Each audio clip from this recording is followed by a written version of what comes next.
Welcome to the JoJo Show at downtown suburbia, Denham Springs, Louisiana. Coming at you. Hottest topics north of the tropics. A lot of hot topics out there. There's only really one hot topic as of right now. I could sit here and talk about Cannabis Corner. I could tell you about the stuff the Democrats are pulling in Virginia. Right. I could bore you with all the same conspiratorial stuff, you know what I'm saying, that we always talk about. It's not really conspiratorial, just the factual things. Right. But we're not going to do that because, come on now. Yeah, well, it's all it's about elephant football. in the room. It's all about football. It's all about football. Unless you've been living under a bridge, in a tent in somewhere on the West Coast. Some people do. You'll know that LSU is playing our team, Oklahoma, for the a spot in the national championship. It's the Final Four of football. I always used to say, don't turn college football into college basketball, but this Final Four thing, the playoffs is a good thing. And I don't think they should expand it anytime soon. All the teams that were supposed to get in got in this year. Utah lost. Right. Oregon lost. Right. All these teams, Wisconsin lost. Right. Georgia lost. Yep. Alabama lost. Auburn lost earlier in the season, had 3 losses total. Florida lost. The Longhorns had 5 losses. The Longhorns lost. Lost. USC, Penn State. Yep. Who 130 teams total. Really? Fighting for the coveted national champion. See, I thought it was 120. It might have been 120. Yeah, it's 120. Yeah, okay. Unless they added 10 teams I didn't know about. Well, I thought we finished 126th in defense last year. No, probably 116th. And where are we this year? 22. 22. Or 24, something like 24, that. 24, I think 24. Don't give us 22 yet. Yeah. Right. Yeah. No problem. But, everything resets now. Yeah. All your wins are basically negated. Yeah. It's like the season starts over.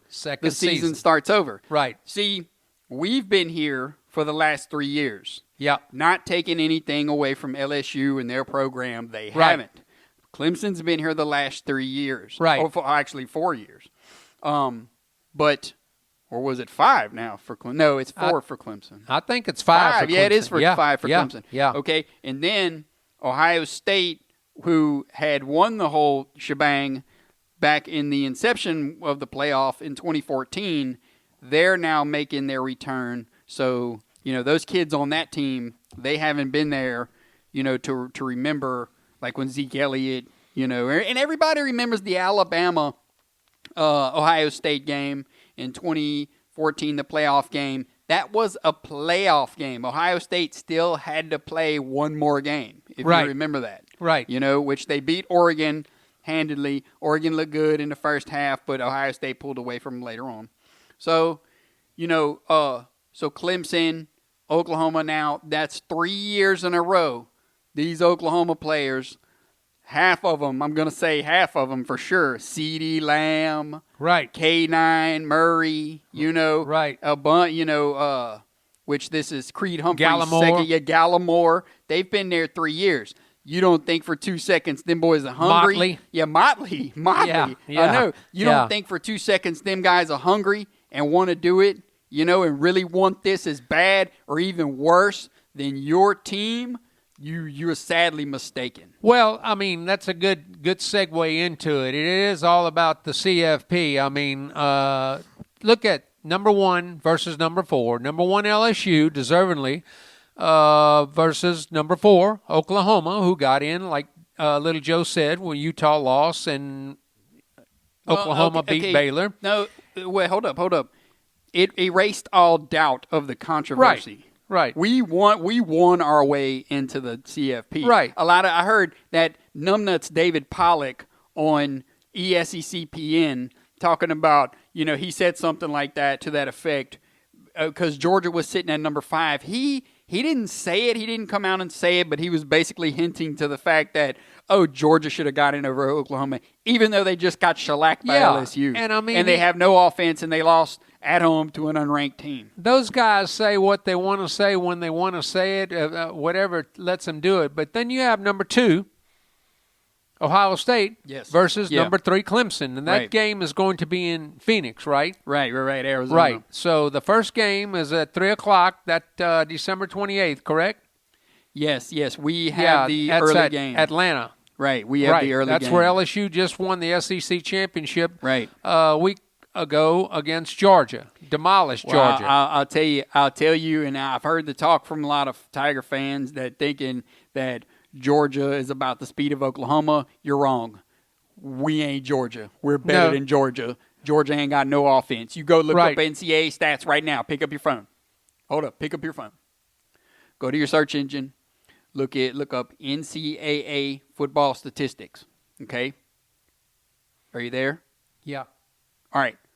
Go to you'll see the little bars. You could switch the things.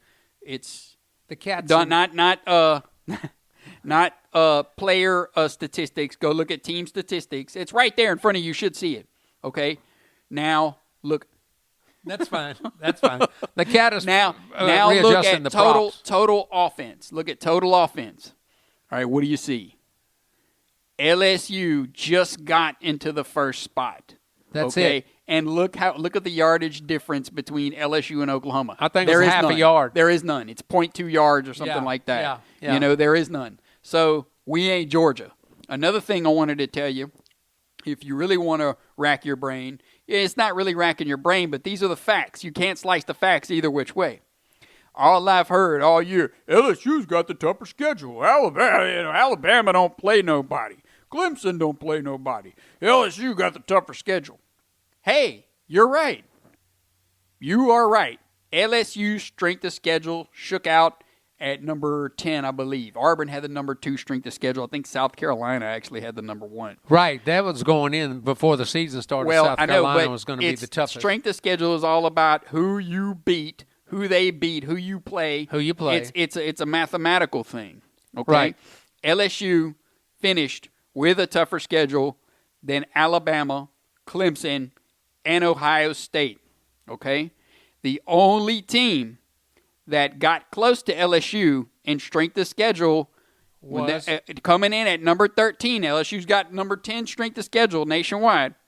Coming in at number 13 are those Oklahoma Sooners. That's it. And you look at the defensive stats, if you're still on the NCAA page or whatever, you look at the defensive stats, you look at the rush defense, you look at the pass defense, you look at the rush yards, pass yards. Now, Joe Burrow's got Jalen Hurts beats with the pass yards, but he's still in the top 5. You know, Right. We're still in top 5.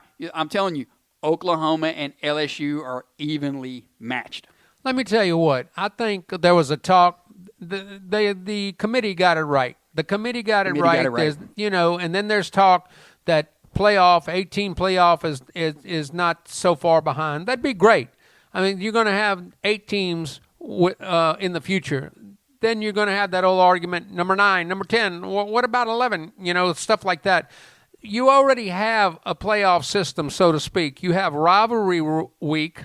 We said this last time. And you have the conference championships. Yes. Now you have what? It used to be 30 days before you played again. Now it's less than 3 weeks. It's like right at 3 weeks or something Right. like that. So, I mean, you have a playoff system already in check and what they're dealing with and trying to come across with, which is pretty even. You have conference champions. Urban Meyer said it best. Play 9-10 games, cut the cupcakes out, play a regional top 10 team on the road, this, that, and the other, and build your resume like that. It's still, to me, if they'd go computer rankings, if they would go the polls only, but it's so much eye candy and so much not ridicule, but so much derision about who they beat last, and if they beat this team by 3 points. I messaged a dear friend of mine. He said, well, I know that OU has played some pretty close games here,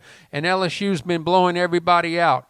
Okay, I talked to a man yesterday, so LSU's blowing everybody out, okay? And they want to say that OU comes from the Big 12. They never win. OU's in it again. Paul Feinbaum said, Why is OU going to be in it again? They never win anything. They never do anything with it. They get blowed out. Okay, well, they played Georgia pretty close. They got beat by Alabama. They were coming back to an extent. I mean, but bottom line, what I'm trying to say is that you looked at LSU. I talked to someone yesterday over lunch about LSU, a diehard Tiger fan. Well, we beat Arkansas, okay, demolished them. We demolished A&M at home, a revenge game, 5,000 overtimes in College Station last year. That was a good one. And we beat who else? Who else did they beat in November? LSU. Well, I had it on the tip of my tongue. Ole Miss. Okay, Ole Miss made a little track meet out of it toward the end. Now LSU, but that's what I'm trying to say. They went 3 games in November where they scored 50 points a game and then gave up maybe 20 points, 25 points a game, or less than that. But that's what I'm trying to say. That's the SEC. That helped LSU on the tail end of the season. Once you get past Alabama in the SEC, I don't care if you're Ole Miss, who beat them a couple of years ago twice in a row, and then got investigated, got put on probation. The rest is history. Kudos to Lane Kiffin going to Ole Miss. I have it in for Lane. I've never dislike him. I've never disliked him. I thought it was ratty and trashy what they did to him at SC. Fired him and then left him on the street to walk back to the locker room to pick up his stuff or to coach's office. That's why SC is in the position they're in now, losers. And, the same thing's going to happen with Texas, A&M, and stuff like that. But I'm getting off the track. But LSU's strength of schedule, magnificent. I asked diehard brother LSU fan over lunch yesterday, what was up with Auburn? How did Auburn play them with a freshman quarterback and lose by 3 points in Tiger Stadium? Yeah, and remember that game, like Nix? Dude, that's when I said Nix sucks. That's like when I finally realized I gave Nix the benefit of the doubt. Nix sucks. He had wide open receivers in that game that were like just wide open, and he's just either overthrowing them or underthrowing them. Yeah. Yeah. And I said they did all that in Tiger Stadium with a freshman quarterback? Yeah. Yeah. And I mean, but that's what I'm trying to say. So there's a lot to it. The line started at 9.5 initially when it was first announced. Then it went to 10. Now I think it's 11. Now I think it's 12. I like to see that. I like to be able to come back and say, well, we got one loss. We're the only team, with a loss in the playoff. And Clemson and Ohio State deservedly needs to be in there playing each other. I talked to that same diehard LSU fan. They're kind of glad they're playing Oklahoma, LSU is, other than playing Clemson. They think Clemson is the dark horse. They're the defending champ. To go 12-0, people, they didn't play anybody. You can say that. You can say that about anything. Gumbos, you can say that about gumbo. Oh, it all tastes the same. No, it doesn't. Okay? But, I mean, bottom line is Clemson went 12-0 in the ACC. Okay? They won their championship game rather handedly. They did what they had to do. They got the style points or whatever, the eye test or whatever, and they did it. But then, like I said last week, you got Dabo saying, we don't play anybody. They don't want us in there. Well, if you keep running your mouth like that, then you better watch out, and you better live up to the expectation. To me, Clemson is a total, complete team, just like LSU, just like Ohio State, and just like Oklahoma. They wouldn't be in there if they weren't in it to win it. This is the first season, me being a Sooner fan, this is the first season in a long time I really felt good about our defense. Like, hey, we could win this thing with our defense. And I know, any Tiger fan watching, they're just like, yeah, y'all ain't got a chance. Right. Dude, go look up the stats that I just broke down for you. I'm not lying. Right. And you could say, well, okay, so let's go back to like the first of the season. Oregon should have won that Auburn game. Right. And yeah, Auburn got better, but so did Oregon. Oregon should have won that Auburn game. Dude, Arizona State beat Oregon. Yeah. I'm just saying, it's like Auburn, this and that. They're all big time. Arizona State beat Oregon, and This the same Auburn team. I'm harping on the Auburn game for a couple of different reasons, okay? This is the same team that came into Tiger Stadium and almost beat you. You won the game by 3 points. Where was that highfalutin offense then? Oh, man, that defense there, that top-notch defense. Well, you know what? I know another top 25 defense that you're going to have to play in a couple of weeks, you know?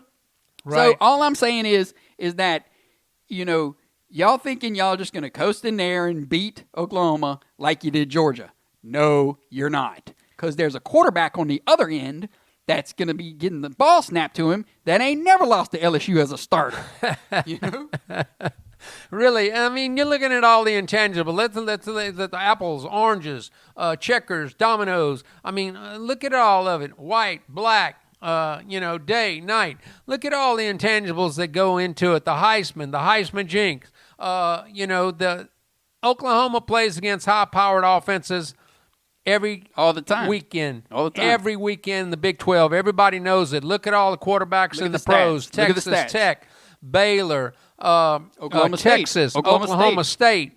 All those guys are 500 plus themselves. The Sooners stopped those guys with under. Sooners were giving I think they finished out giving up less than 340 yards per game, or 335. Their pass defense went from 0 all the way up into the 40-50 range. That's high-powered offenses. That's what these guys are used to playing against. They adjusted. And the first time they played Baylor had them down by 25. They adjusted. Baylor didn't score any more points in the second half. Okay, and that was in Waco.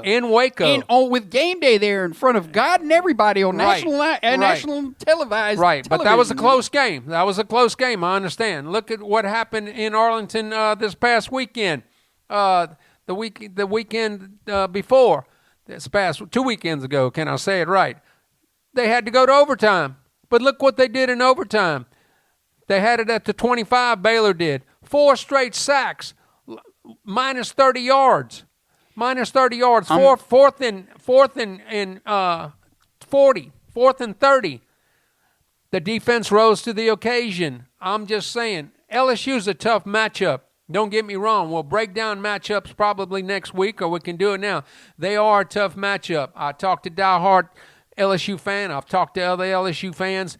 The yak, the accuracy of Joe Burrow. I'm not knocking Tiger fans. I'm not knocking LSU none what bit. Not a bit. They are the most formidable foe. They are number 1. We're number 4. That's who we want to play. We want to play the best. We always wind up playing the best, whether it be Georgia out there in L.A. a couple of years ago with Mayfield quarterbacking. We gave up that. We stopped some running game. We gave up a couple of runs from Chubb and all that, long 50, 60-yard jaunts, things like that. We had Alabama. We started coming back in the third, fourth quarter, second half. We outscored Bama in the second half. I know Bama could have just put the pedal to the metal and kept it close, whatever the things might be. Where's Bama this year? Number 12, 13, going to play Michigan in some bowl. The Belk Bowl? Did you say the Belk Bowl? Listen. I hope nobody in our audience cries for Alabama. I know I don't, but let's get something out the way first. Alabama loses to LSU by like 5 points. Then Alabama basically just misses a field goal, because if that game would have went into overtime with Auburn, they'd have probably won the game. Right. Well, they had 2 pick sixes. Hold up. So, and then they drop them out of the top 10, because who else did they keep in the top 10?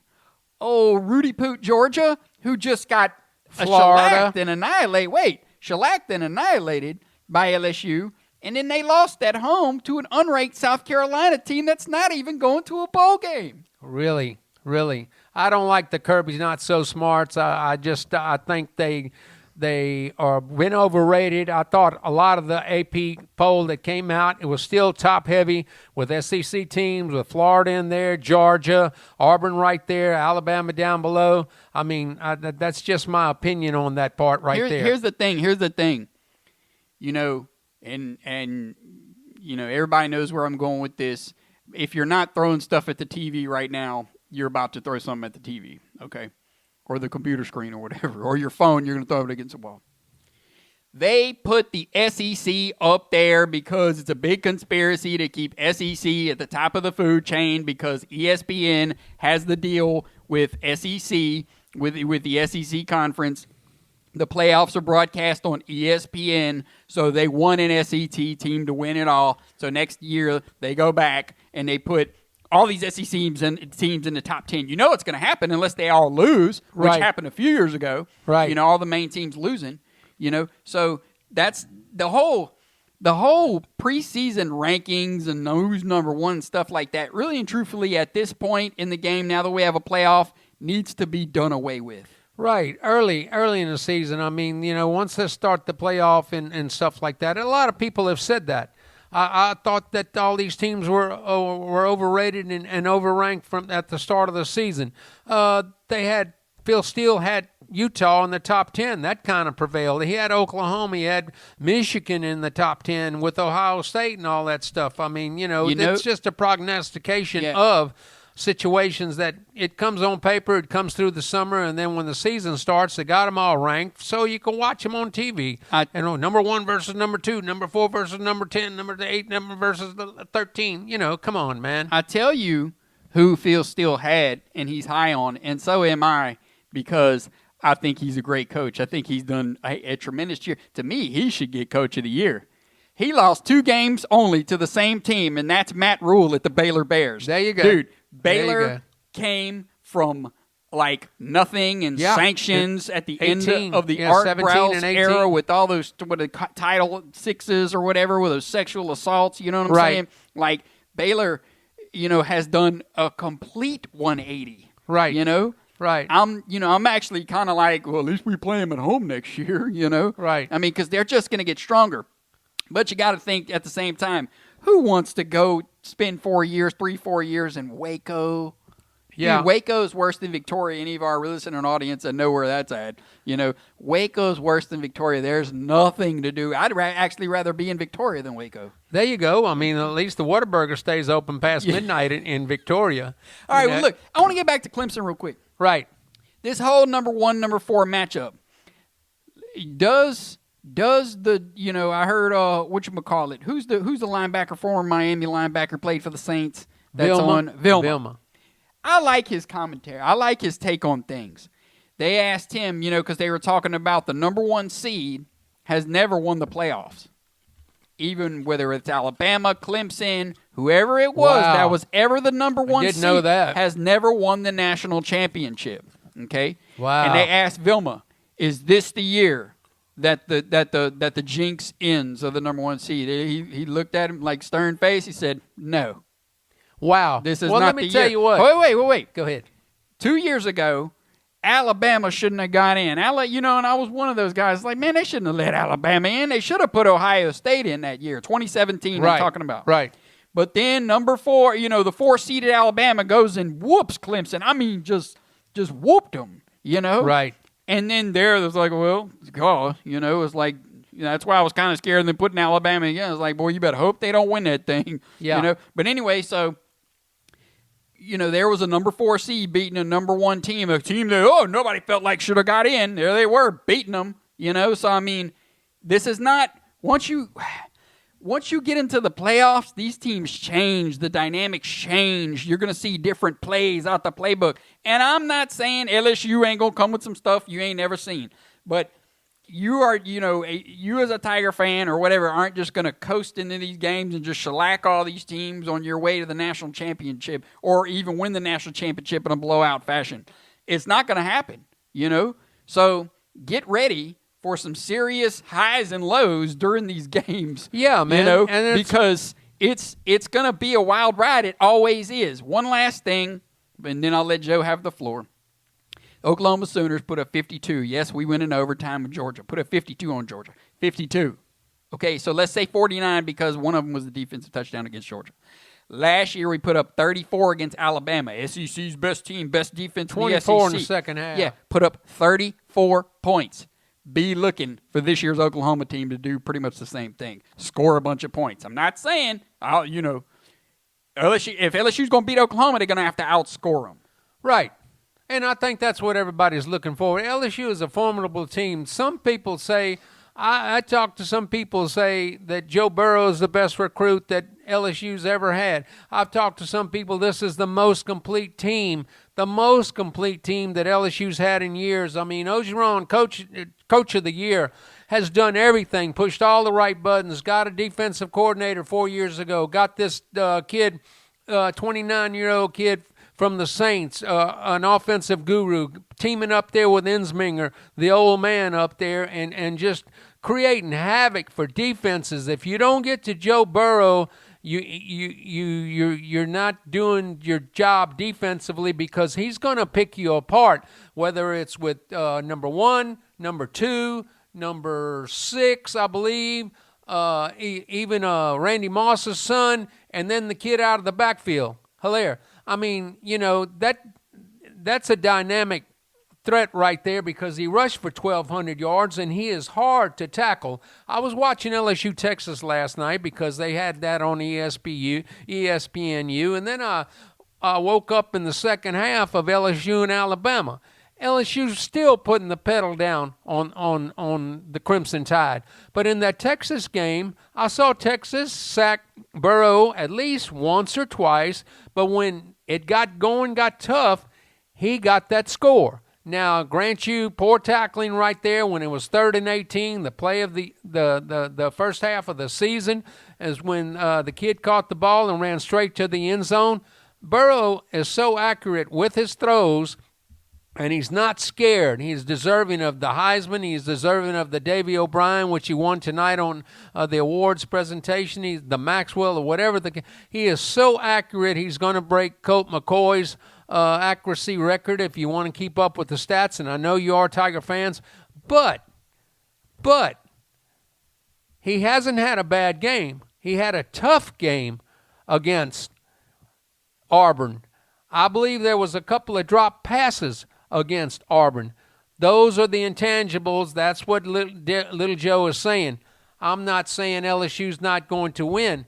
I'm just saying that you better look up to say that this is going to be a 12-point game. The 12-point underdog OU is in, and it's 75 points over and under. I don't know which way those points are going to go. Somebody asked me, dear friend, first-grade friend, all the way up, I'm 65, been knowing him for 60 years almost. Who are you pulling for, Joe? Well, I'm an underdog by 12 points, okay, going in this game. I fielded a team of 6th and 7th graders and played all 8th graders one time, knowing that I had a 6th grade quarterback. We were going to go in there and win the game. We got beat 40+ to nothing or 40-6. But I mean, bottom line is, I'm not scared of LSU as some people are scared of LSU and Clemson matchup. Just like if that's what Jonathan Vilma was saying right there, you like what he said. I like what he said so far during the season when he does talk. But bottom line is, it's going to be a game of surprises. It's going to be a game of ups and downs for possibly both teams. And if LSU puts the pedal to the metal, you got to believe that the Sooners are going to do the same thing. I believe in Clemson, Ohio State. I believe that Clemson's defense will rise to the occasion against the Buckeyes. The Buckeyes have a great running game. Don't get me wrong, they have Justin Fields. J.K. Dobbins. They have Dobbins as a running back. They have the kid Chase Young, the all-monster Godzilla defensive end there. They have the loaded squad.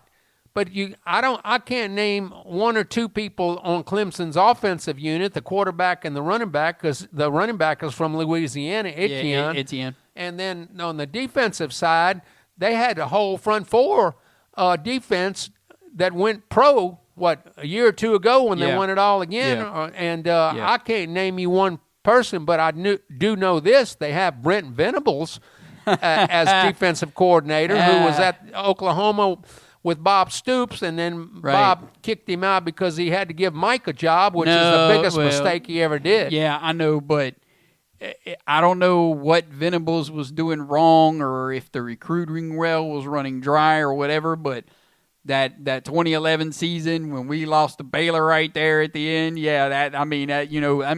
one thing you got to remember about these programs, my program in particular, LSU or whatever.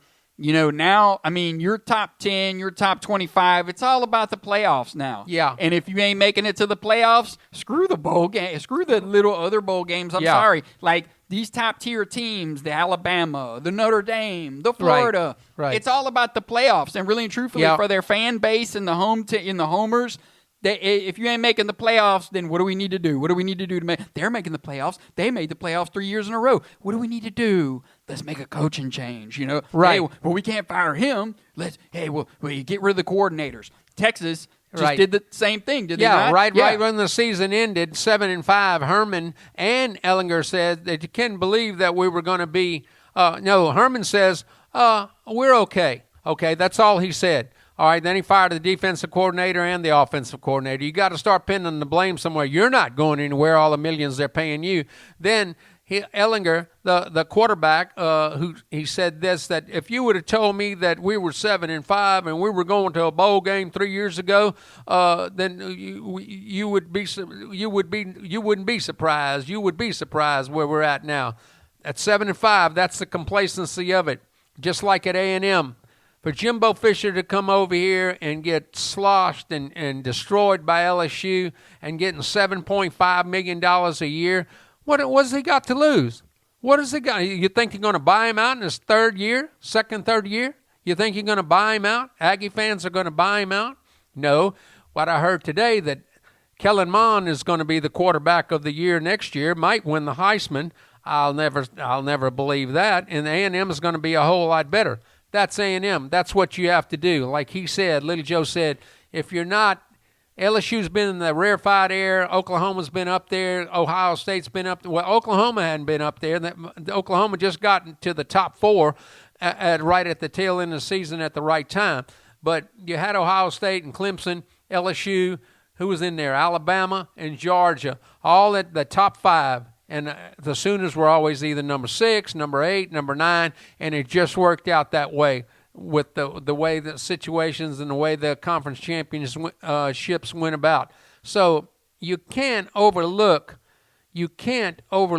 what your primary goal of the season, and I like LSU's attitude, what they got, their unfinished business. Same thing Jalen Hurts says, we're not done yet. I mean, you got to say that, in the second season. I don't know what they're saying at Ohio State and Clemson, but I mean, you have to realize that these next two games are pivotal. I'm not trying to enlighten you. I didn't wake up this morning and say, I'm going to tell everybody what I feel and what I'm saying is correct. You already know it.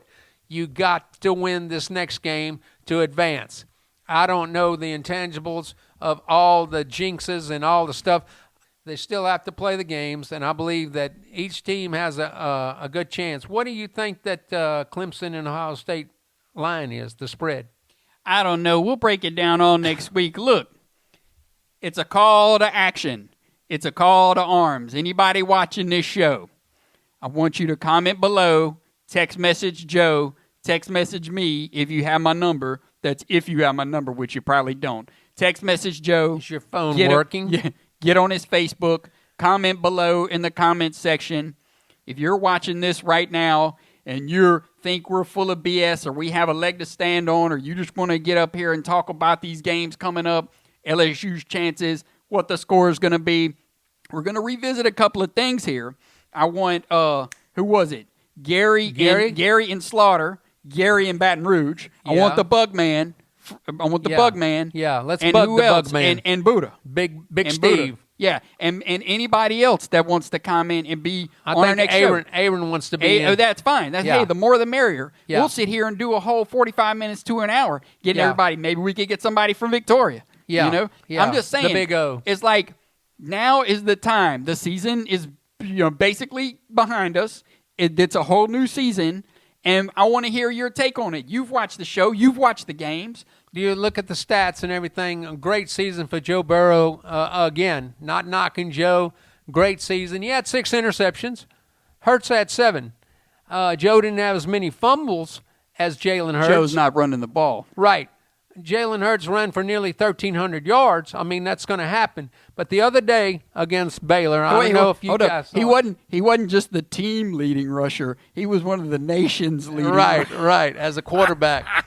But listen, and that's that option offense. It's a disguised option offense. Don't think it's not. Jalen Hurts is a big dude. He doesn't look it, Yeah. but you go try to tackle him in the open Unfallible, field. just like Joe Burrow, just like Joe, man, just cool, calm, collected, focused. But the other day against Baylor, the ball was snapped by Creed Humphrey, All-American center there, been starting for a couple of years. Snapped the ball on the ground. It went behind Jalen's back right foot. Jalen's looking at the line. He's fumbling around, feeling for the ball. He picks up the ball, then rifles a pass to get a first down. Wide open receiver. Yeah, a wide open receiver. He did something like that in the Texas game. He didn't even look at the ball behind it. He was just feeling behind it. And that's what I say the cool, calm, collected. Anybody else would have turned around, turned their back to the defense. And just fell on the probably ball. Fell on the ball. That's what you hope Yeah. to do. When I saw it hit the ground, I said, oh, here we go again. Jalen Hurts, another turnover. And, I mean, it's just cool, calm, collected situations. Again, like Joe the other night against Georgia, he was running the football. He made 20, 30-yard jaunts, stuff like that, which was a great thing. And I think these teams are all even to an extent. That's why they're in the top four. Okay. And we're going to be excited to do the show next week. We're going to be calling those people. We're going to have some more stats. We're going to probably injury report going in for each team. But I really believe that the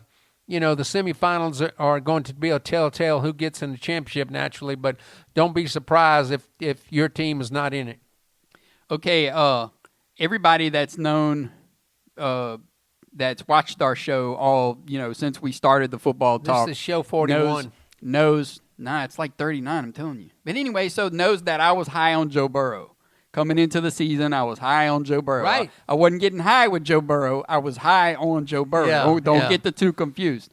So look, also, I was high on Jalen Hurts, and you were talking about him fumbling with the ball. Remember when he switched that ball in his hand with the Texas game, dude? Yeah. He didn't even look at that guy. Like, he just switched it real quick. He's looking at the receiver down the field, and he switches it back and runs and then throws for a first down pass.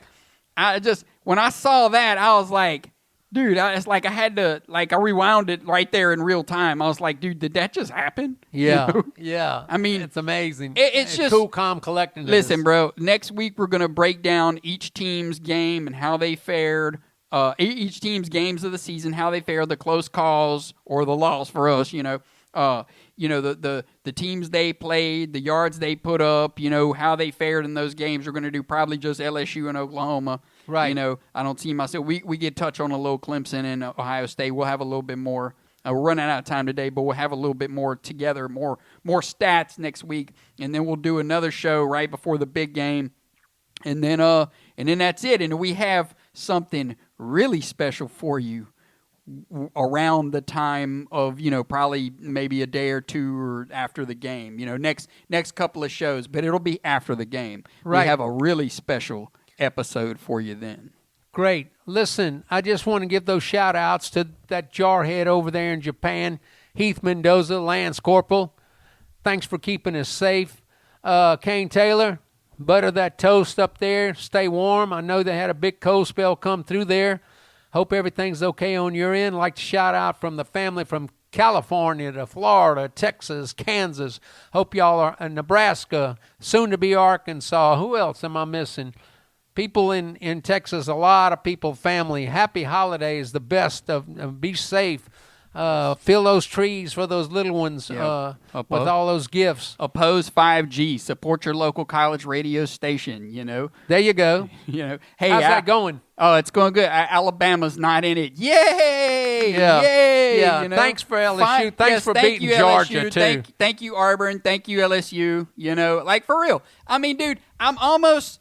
of course I want Oklahoma to win. I bleed this red, the flashes and the anger of the 2003 OU. national champion when Saban cheated us out of a national championship. That's right, I just said that. Saban cheated us There you out of a go. national championship. Another conspiracy theory You here. really want the story? I'll tell you the story next show if you want it. But Next look, show. Call to arms. Joe Call to the arms. janitor. Everybody that wants to sound off, whether we made you mad or you agree with us or whatever, we want you to be on this show next week, okay? Either we're going to contact you or you contact us if you're watching it. If not, we're gonna have people on either way. That's whether, it. That's it. Whether I got to get the guy down the street to call or whatever. Yeah, You know? yeah. I mean, we're Well, gonna the get cat was on today. The cat but was on yeah, today. he- He didn't do too much, but maybe we'll get my grandsons on here, or maybe call the little guy in Big Texas. He knows he's a big Bama fan. You know, everybody's got an opinion. Don't act like you don't. You know, everybody's got their take on these matchups coming up, particularly LSU, Oklahoma. Come on, how are you not? You live in Baton Rouge, Louisiana. I saw the headline: Lane Kiffin is out for revenge on Nick Saban. Dude, would you stop with You know? the Kiffin thing? You know, man. I mean, I think it's pretty cool. You know. Hey, real quick before we run out of time, I'm going to give my disappointing football team awards for the year. Okay. Out of the SEC, I got Texas A&M. Right. What happened? Lily. Cody, tell me. Out of the ACC, of course, that crown is worn by Florida State. Yep. Out of the Big Ten, really and truthfully, I think this is my number one disappointing all team all year. Not the Harbaughs. The Michigan Wolverines, hairballs. bruh. They pay Harbaugh all that money. He can't even take his team to the conference championship. All right. Big 12 goes to Texas, of course. Right. And Pac-12, believe it or not, I think Washington State wears that crown. I thought they were going to be way stronger. Every time I looked up, Washington State was losing. And Chris Peterson just walked away Chris from Washington. walked his way, walked away. Yeah, I mean, Just walked away. he walked away all right. But anyway, we love y'all. Laughing all the We're way to gonna the get back bank. to you. All you little ones, say your prayers and drink all your milk. And impeachment, thanks. Trump's being reelected as we speak. Thank you. Yeah. All right. Hey, get your stuff together for next week. Get your stats together. Get your facts together. We're also going to revisit your top 4 teams. That's it. I had 2 teams that made it. Yeah. Gary out in Slaughter had 3 teams correctly. He put Alabama in there. We're going to go back and visit everybody's thing. We want to get the Buckman. We want to get Buddha's take on it. So, and of course, mine and Joe's take. Like I said, I had 2 teams. What can I say? Did I get the O right? Peace. We love y'all. All right. See y'all later. See you.